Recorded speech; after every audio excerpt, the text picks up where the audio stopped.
Toby and the Mail Train. Percy has lots of jobs along Thomas's branch line, but one of his favourites is pulling the mail train.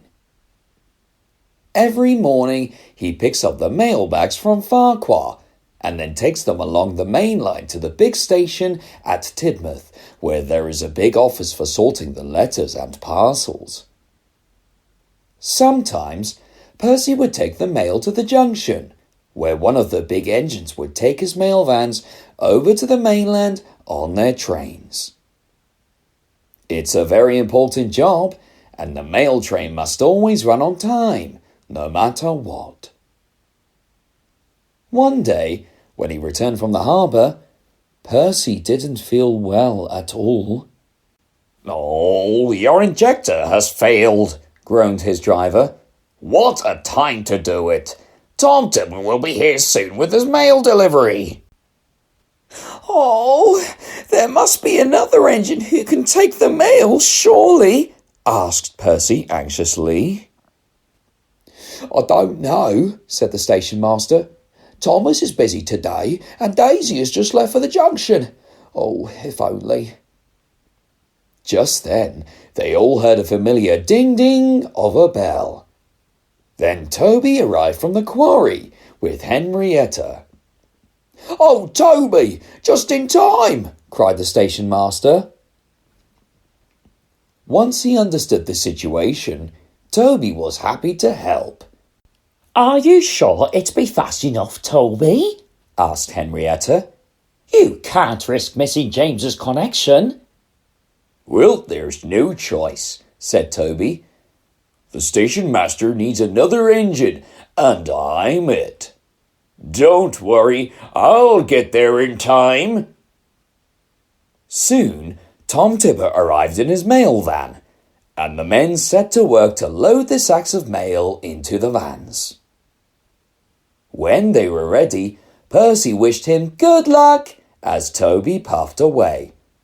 "Oh, we'll get there," said Toby confidently. They started out well. But as they passed through the tunnel, they saw someone standing by a lonely cottage waving a red flag. "That's Mrs. Kindly," said the driver.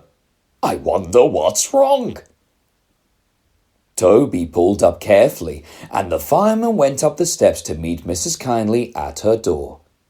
"Is something the matter?" he asked.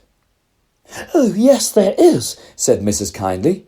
"I'm so sorry to hold you up like this, but I've written a birthday card for my sister, and I wasn't able to get to the postbox on time. Could you perhaps drop it off for me, please?" The fireman didn't know what to think. "Well, it's a good thing you stopped us then," he chuckled. "We happen to be pulling the mail train today. We'll get your letter delivered, no problem." "Oh, thank you. That's very kind." "What a time to make a request stop," cried the driver when the fireman returned.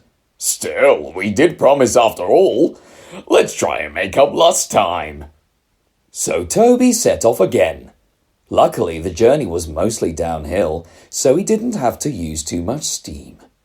But he still had to stop halfway to allow Daisy a clear run back up the line. By now, Toby was starting to feel tired. Come on, he puffed. "I'm too old to dash about like this." But at last, they reached the junction just as James was pulling in. He was surprised to see Toby. "Ha! Well, that makes a change anyway," remarked James once he heard about Percy. "I wouldn't have hurried, though, if I knew that I was getting snail mail." Toby didn't mind. As soon as James had gone, he had a long drink at the water column and then went slowly home. A few days later, Mrs. Kindly wrote another letter. This one she sent to Farquhar, thanking Toby and his driver for being so kind in delivering her sister's birthday card on time. Toby felt pleased at being able to help, and while he agrees that the mail must go through, he'd secretly prefer it to be delivered by someone else.